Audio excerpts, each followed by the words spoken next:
Peace and love, especially to Kristen. Peace and love, especially to Kristen and whoever this other person is here. I was late getting the thumbnail up this morning. Dashy sort of day today. Peace and love to everybody. Thanks for being here by recording, and the few of us who are here live, I sure appreciate you showing up today. Welcome. This is Monday morning meditation, and we're listening to the sounds of the wind and the rain and maybe the birds outside. Hi, Catherine. Thanks for being here this morning. And maybe the drops of rain. Give yourself a little peace. So today, this is Monday morning meditation, and we do a little teaching here. If you're new here, bring your practice with you. Join us in practice. It's about 30 minutes altogether. So let's just get right to it.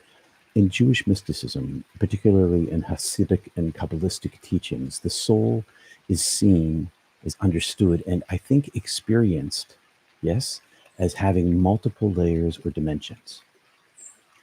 Two key aspects of the soul are the animal soul and the divine soul. So the animal soul and the divine soul, the lower self and the higher self, and they represent the spiritual sides of us.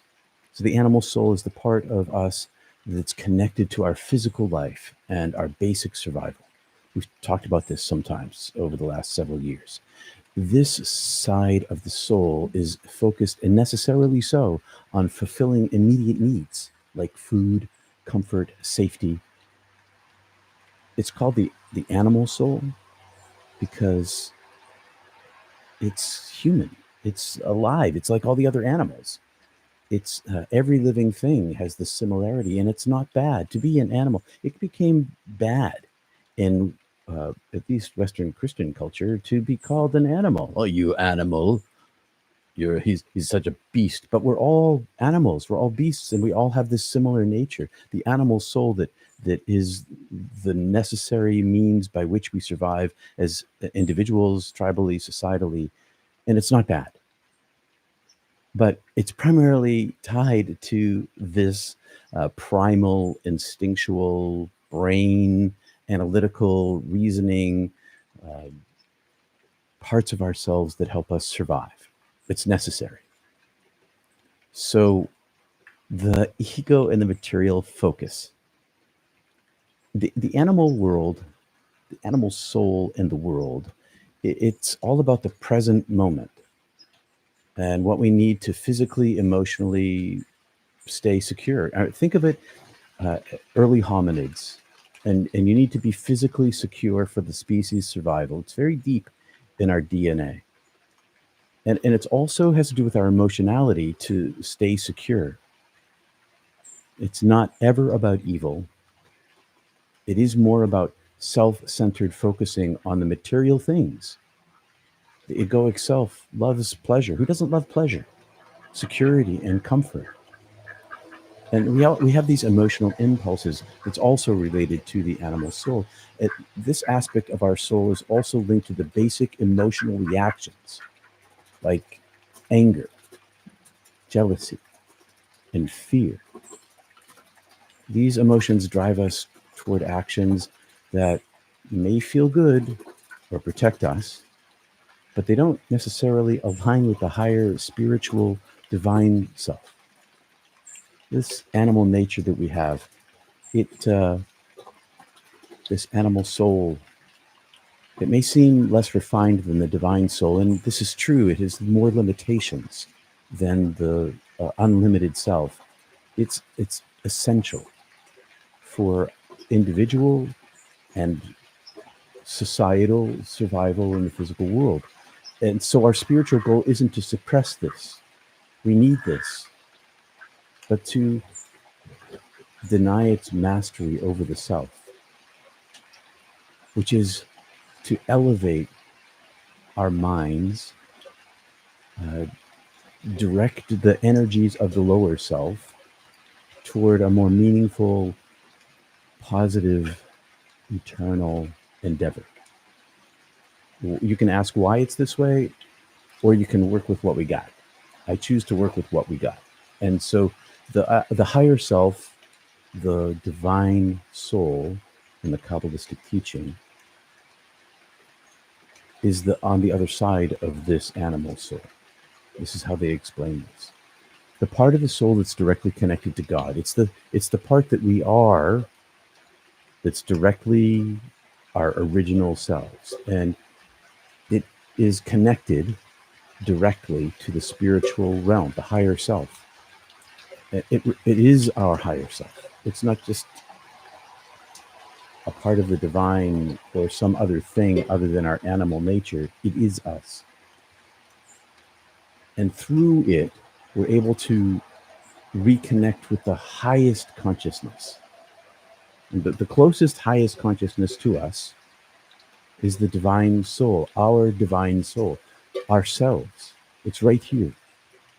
And so as we strive in our survival in the world, we can also strive here and uh, connect to this holiness, this natural upspringing of morality. And by morality, I don't mean rules and regulations, I mean love and compassion and kindness, which then aligns to our spiritual purpose in the world through our animal natures. And it pushes us. This goal of selflessness here interacts with the selflessness out here, powering it. And this out here powers this back in again. And when we contact this internal self, it's easier to love other people as they are. Not being bullied again. I mean, I always have to throw that in, but to see the soul inside them is to see the soul inside yourself, is to connect with this higher divinity. And it's not just Hinduism and Christianity and Islam, Judaism has this. Judaism has this, and I experienced this myself, okay? So I've been astrally out of my body. I had some kind of form to it, but I've also had a formless form where I was just consciousness, and that even my lower selves were not as evolved. And it's all okay. The human's animal self isn't the negative thing, it's a necessary thing. But to take this animal soul, the thing that is closest to our physical form, and use it to get to this higher self that is at the core of ourselves, this divine consciousness, this Ein Sof, the infinite inside, well, it makes this balance place. And we find the same thing in the Kabbalistic teachings, this balance between the two. And I have found in my own life and practice that when I aim interiorly or exteriorly with selflessness practice, when I practice an internal selflessness and I aim my animal soul capacities at my divine soul capacity, then I get better at the animal end of stuff in terms of the compassion and the kindness and the being present to people and seeing the light inside of them. It's not just about the human person in front of you. It's really about the light inside of them. And once that becomes visible, it's tons easier to see them as a human being and see yourself as this dual nature of the animal and the divine intermixed. This is a dual nature. And I think that, and this is just a guess, but I think that the animal soul, one could call it the mind, the brain, the thing that is necessary, that connects us to the divine nature itself.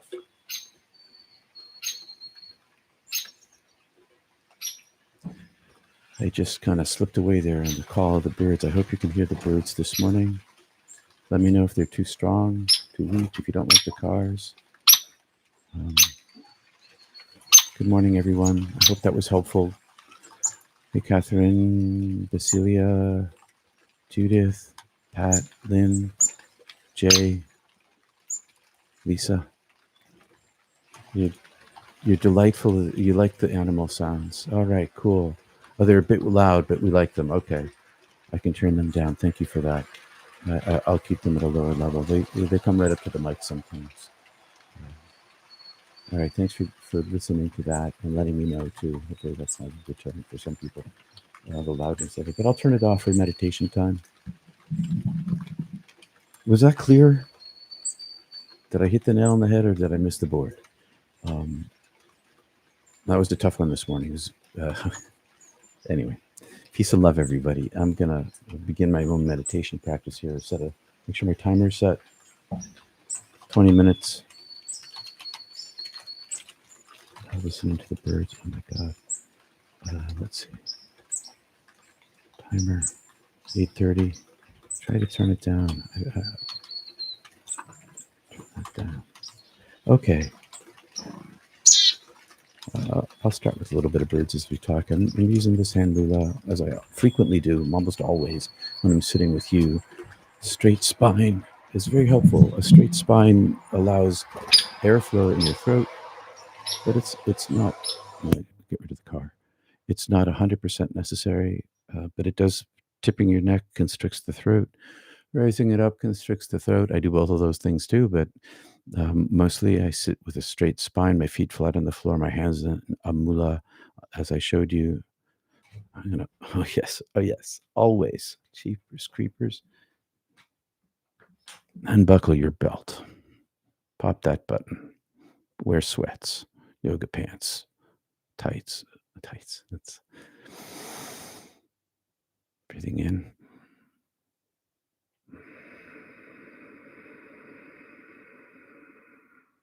Pick a prayer if you're new here. Listen, follow your breath. Use your belly, expand it.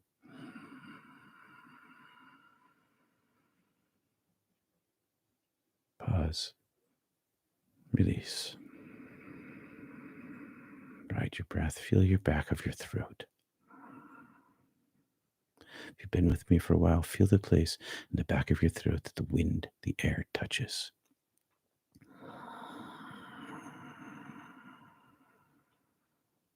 If you're just beginning your practice, breathe into your belly and out your nose. When your mind wanders, return to a chant or an image that you hold tightly, that you hold in your mind like a butterfly in your palm.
Peace and love. Thank you.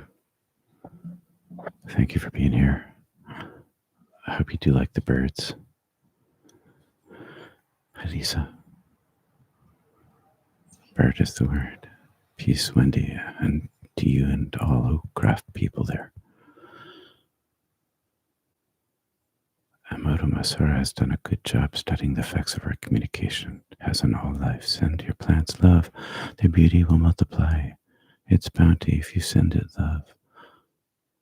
If you send it love, not ignore it. If you send it love, ignore it, it will not bloom. Yeah, I love my plants. Peace and love, everybody. Hope that was hopeful. Let me know. Peace.